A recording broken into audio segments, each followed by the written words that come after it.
നിയമനക്രമക്കേടിൽ വീണ്ടും മാധ്യമങ്ങളെ പഴിച്ച് PSC. കോടതി തീർപ്പാക്കിയ പരാതികൾ വീണ്ടും ആക്ഷേപമായി അവതരിപ്പിക്കുന്നുവെന്ന് PSCയുടെ വാർത്താക്കുറിപ്പ്. ആസൂത്രണ ബോർഡ് നിയമനത്തിലെ അന്വേഷണവുമായി സഹകരിക്കുന്നുണ്ടെന്നും വിശദീകരണം. നിയമനക്രമക്കേടുമായി ബന്ധപ്പെട്ട വിവാദങ്ങൾക്കിടെ മാധ്യമങ്ങൾക്കെതിരെ വീണ്ടും വിമർശനവുമായി കേരള പബ്ലിക് സർവീസ് കമ്മീഷൻ. കോടതികൾ തീർപ്പാക്കിയ പരാതികൾ വീണ്ടും പുതിയ ആക്ഷേപമായി അവതരിപ്പിക്കുന്നെന്നാണ് PSC വാർത്താക്കുറിപ്പിൽ ആരോപിക്കുന്നത്. അതേസമയം ആസൂത്രണ ബോർഡ് നിയമനവുമായി ബന്ധപ്പെട്ട അന്വേഷണത്തിൽ കമ്മീഷൻ പൂർണ്ണമായി സഹകരിക്കുന്നുണ്ടെന്നും വിശദീകരണത്തിൽ വ്യക്തമാക്കുന്നു. നിലവിൽ 15-ലധികം തസ്തികകളിലെ നിയമനങ്ങളുമായി ബന്ധപ്പെട്ടാണ് വിവിധ ആക്ഷേപങ്ങൾ ഉയരുന്നത്. എന്നാൽ ഇന്ത്യയിലെ ഏറ്റവും മികച്ച റിക്രൂട്ട്മെന്റ് സ്ഥാപനങ്ങളിൽ ഒന്നാണ് PSC എന്നും വിശ്വാസ്യതയാണ് സ്ഥാപനത്തിന്റെ മുഖമുദ്രയെന്നും കമ്മീഷൻ അവകാശപ്പെടുന്നു. എല്ലാ നടപടികളും സുതാര്യമെന്നാണ് PSCയുടെ വിശദീകരണം.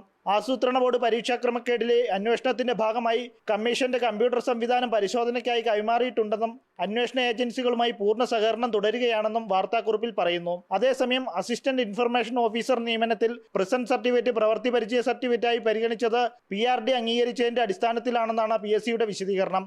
DYSP ഡയറക്ട് നിയമനവുമായി ബന്ധപ്പെട്ട സാമുദായിക സർട്ടിഫിക്കറ്റ് സംബന്ധിച്ച പരാതിയിൽ തുടർ നടപടികൾക്കായി റവന്യൂ വകുപ്പിന് കൈമാറിയതായും കമ്മീഷൻ വാർത്താക്കുറിപ്പിൽ വ്യക്തമാക്കുന്നു. എന്നാൽ മറുവശത്ത് PSCയുടെ ആഭ്യന്തര വിജിലൻസ് SP നടത്തിയ അന്വേഷണത്തിൽ തന്നെ വിവിധ നിയമനവുമായി ബന്ധപ്പെട്ട ഗുരുതര ക്രമക്കേടുകൾ കണ്ടെത്തിയെന്ന വിവരവും പുറത്തു വന്നിട്ടുണ്ട്. ഈ കണ്ടെത്തലുകളുടെ പശ്ചാത്തലത്തിൽ അന്വേഷണം ഇപ്പോഴും തുടരുകയാണ്. ജനം, തിരുവനന്തപുരം.